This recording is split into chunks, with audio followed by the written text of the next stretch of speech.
Yo seguiría haciendo mucho hincapié en la formación. La formación es muy importante. No perdamos nunca la buena formación y guiada hacia esos jóvenes, ¿no? Yo creo que necesitamos más escuelas formativas, no solo en hostelería, sino a nivel de todo, ¿no? Y yo creo que la hospitalidad necesita centros de formación muy importantes. Que nos hacía en aquella época los panes de más de 1 kilo de larga fermentación para el restaurante. Él tiene la idea de montar fermento y de hacerlo en base a panes grandes y de larga fermentación. Y bueno, pues yo participé en este caso con la apertura de una de las primeras tiendas y bueno, y al final, pues mira, ya tenemos entre Asturias, son 4 fermentos, son los que nosotros llevamos. O sea, la parte personal, la parte de las personas es lo que te hace que un restaurante o que un concepto o que una cafetería, cualquier cosa, marquen la diferencia. El grupo humano, al fin y al cabo, es lo que...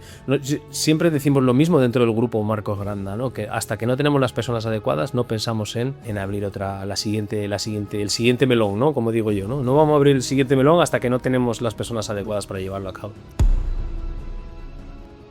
Asturiano de Sotondrio, un pequeño pueblo minero, conoció de su familia el mundo de la hostelería antes de llegar a ser lo que hoy en día es. Además de restaurantes, empresas, negocios y estrellas Michelin, la confianza en sus equipos le ha hecho crecer y triunfar. Es un verdadero lujo disponer de su presencia en la ciudad, donde acompaña a otras estrellas gastro. Por su trayectoria, carrera y sencillez, merece que conozcamos un poco más a Marcos Granda. Desde esa Asturias, patria querida, irremediablemente tenemos que seguir hasta esta Marbella. ¿Cómo llega Marcos Granda a este pueblo que recibe a tantos con los brazos abiertos? Una escuela histórica como Bellamar. ¿Cómo fue aquello? Bueno, pues vine por seguir mi formación. Yo acabábamos de terminar mi pareja, mi mujer y yo en Londres. Y yo quería seguir mi formación, quería seguir formándome. De ahí el venir a Marbella a realizar el curso que en aquella época se realizaba de sumillería en la Escuela Bellamar. Y bueno, y a partir de ahí empieza el comienzo y la historia de Esquina y bueno, pues de toda una vida, de toda una familia, ¿no? Sobre eso te quería hablar, ¿no? Hace más de 20 años llegas a Esquina, en la esquina con Calle Aduar, donde has estado muchos años hasta que ya el niño ha crecido, ¿no? Sí, bueno, al final, pues un poco por necesidades más estructurales que de otra cosa, ¿no? Porque al final nosotros hicimos nuestra vida en el casco antiguo, hemos sido muy felices y tanto corporativamente hablando como familiarmente y la verdad que, bueno, al final nos hemos mudado al emplazamiento actual debido un poco a esa necesidad de, bueno, pues de mejorar y de seguir haciendo las cosas en el mismo sentido, ¿no? Ya cuentas con 5 restaurantes, ¿no? Sí. ¿Cómo se hace eso? Bueno, pues delegando mucho y rodeándote de mucho talento y al final siendo consciente de que uno solo no puede y de que el trabajo en equipo en todos los ámbitos de la vida, pero en la restauración aún más, ¿no? Distribuyes tus negocios entre Marbella, Madrid y Asturias. ¿Qué parte de Marcos Granda sommelier queda y qué parte de empresario hay? O como dices tú, creador de conceptos. Bueno, al final un poco de todo, ¿no? Me sigue apasionando el servicio, me sigue apasionando el mundo del vino, pero bueno, es verdad que ahora la gestión de equipo y la gestión económica, sobre todo de cada uno de los restaurantes, me lleva mucho tiempo, ¿no? Y bueno, ahí estamos en continuo aprendizaje, aprendiendo continuamente de todo el mundo y absorbiendo lo máximo posible y bueno, y tratando de poner la empresa en lo más alto posible. La principal característica, a excepción de la esquina actual, es que son microespacios, ¿no? Las esencias en tarro pequeño.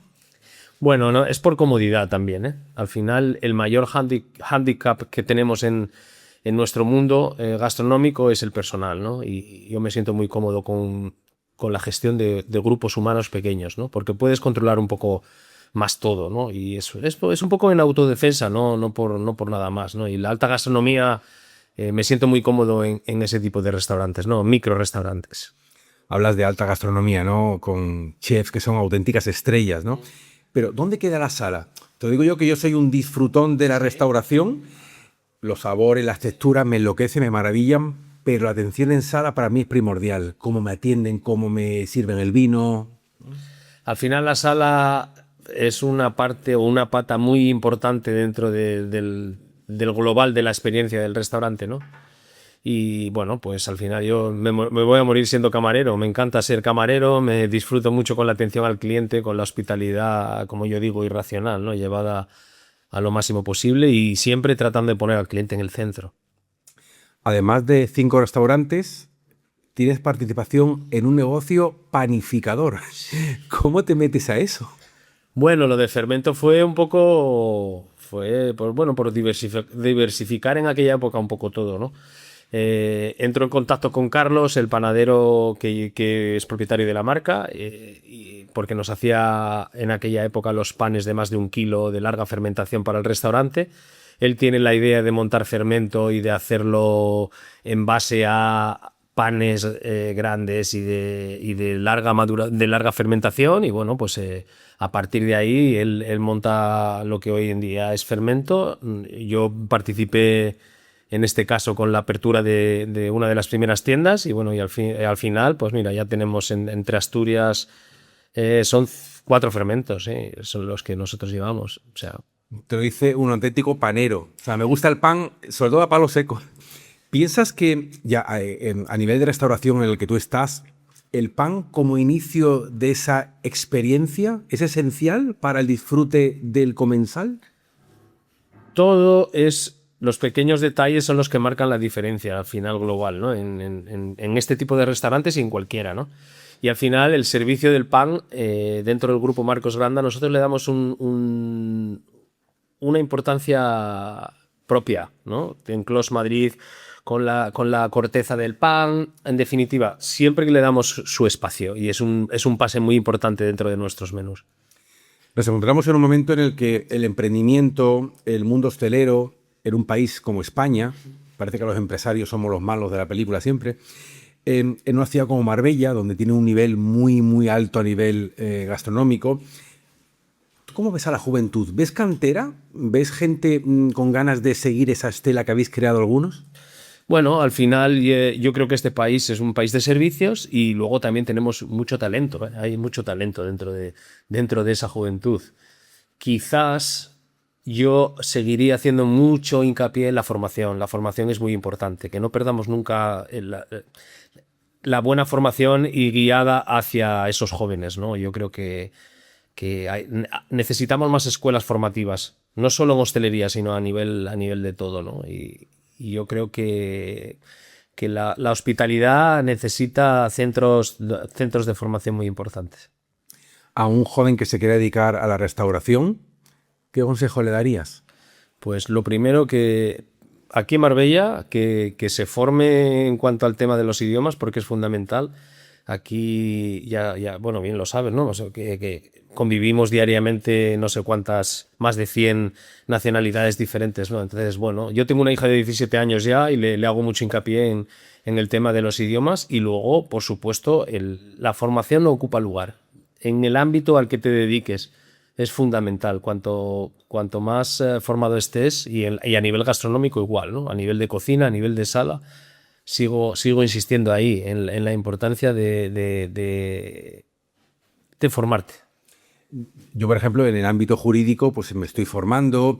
A mí el inglés me ha abierto 100.000 puertas, me las sigue abriendo. Entonces hay que mejorar, hay que llegar a ser conseguir un nivel de excelencia idiomática, por supuesto, aparte de la formativa, por lo cual estoy plenamente de acuerdo contigo. Estamos en una época en la que el esfuerzo, el tesón, las ganas de trabajar parece como que está ausente en ciertas edades, ¿no? Antonio Banderas, Sí. que además de actor, empresario, es también empresario gastronómico, dice que un país en el que tantas millones de personas sueñan con ser funcionarios, mal va. Bueno, yo me hice empresario un poco por vocación, un poco por mi propia necesidad, por tener mi propia empresa y bueno, pues por tener mi restaurante y llevarlo a donde yo tenía pensado en mi cabeza, ¿no? Y yo creo que esa capacidad de iniciar algo siempre es muy positivo, ¿no? El problema está en que cuando se inician las cosas sin mucho conocimiento de lo que vamos a llevar a cabo, ¿no? Por eso mi comentario anterior de seguir formándote en todos los ámbitos, ¿no? A la hora de tener un restaurante, la importancia de la gestión, del saber, de hacer un business plan en condiciones, de en qué lío te estás metiendo, ¿no? Y bueno, yo siempre digo lo mismo, ¿no?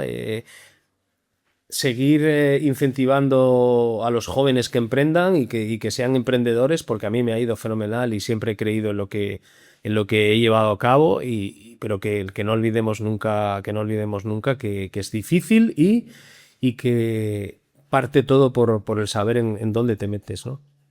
Eres creador de conceptos, lo hemos comentado antes. ¿Es más difícil imaginar ese concepto que quieres crear, construir el concepto, mantenerlo? ¿Qué es lo más difícil?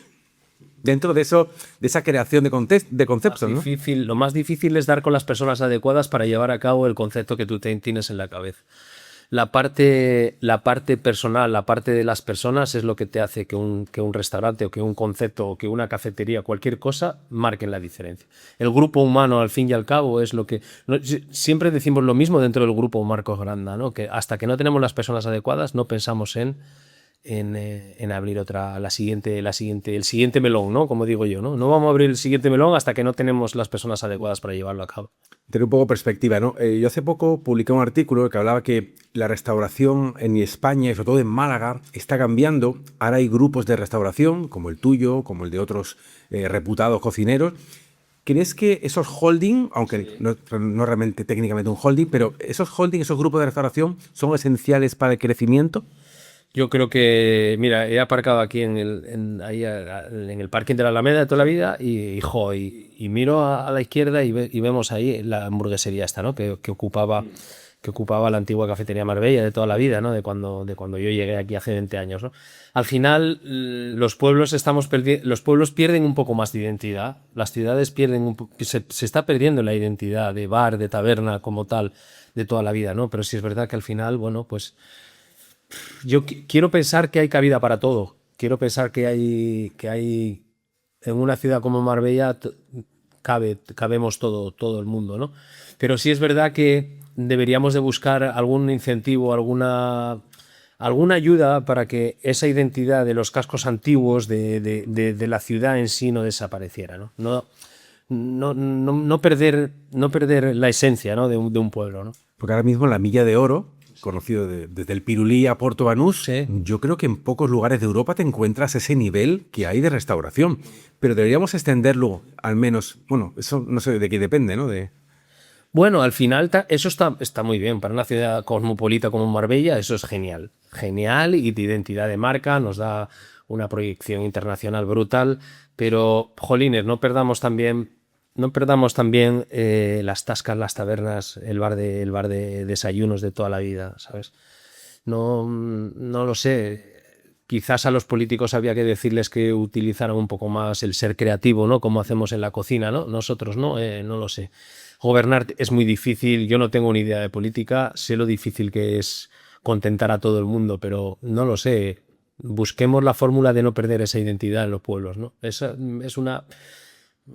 Por hablar así de corazón a corazón, ¿no? O sea, no perder esa esencia de ciudad y de lo que somos en realidad, ¿no? Antes de seguir con la segunda sección, presentamos a nuestro patrocinador, Tío Matthew.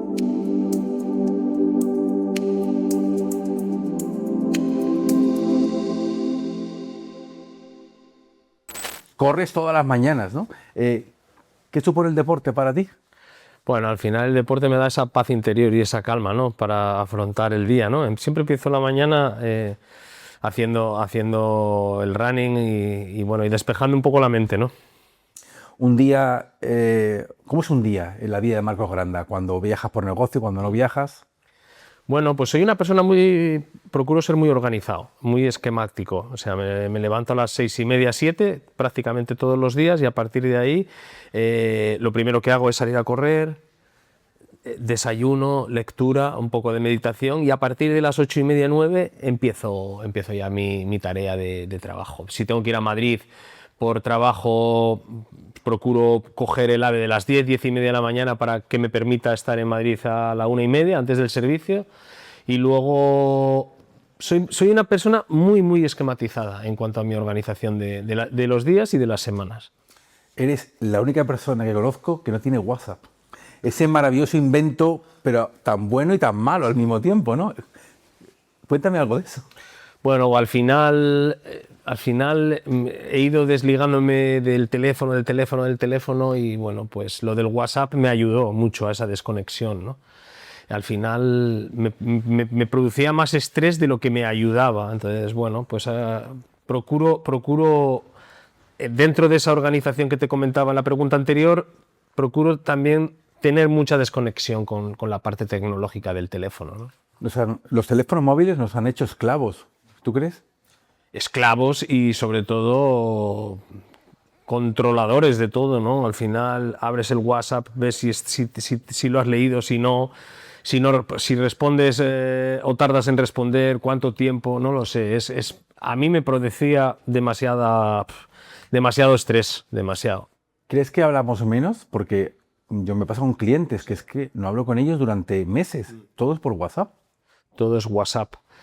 Mira, buena pregunta. O sea, sí, al final nos hacemos más esclavos de las redes, ¿no? Y de todo lo que pasa en ello, ¿no? En el WhatsApp, en Instagram, en todo esto, ¿no? Y al final, bueno, pues ya va a hacer casi 4 años que decidí, bueno, pues organizar un poco mi salud mental, ¿no? Por llamarlo de alguna manera, ¿no? ¿Cómo valoras lo que dice un amigo común de Marbella, cocinero, empresario, que dice que hay parejas que están ahorrando todo el año para ir a disfrutar de nuestros restaurantes?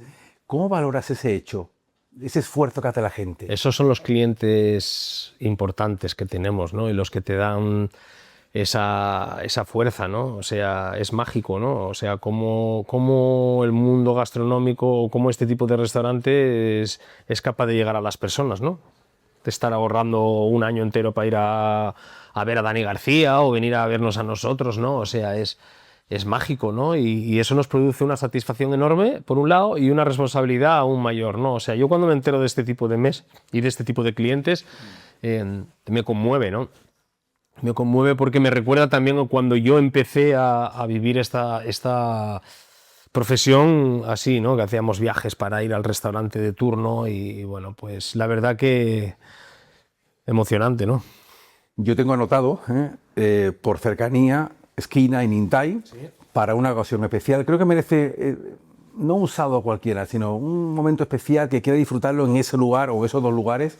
Lo tengo anotado, están anotados, están prometidos y están ya creando un compromiso, por mi parte.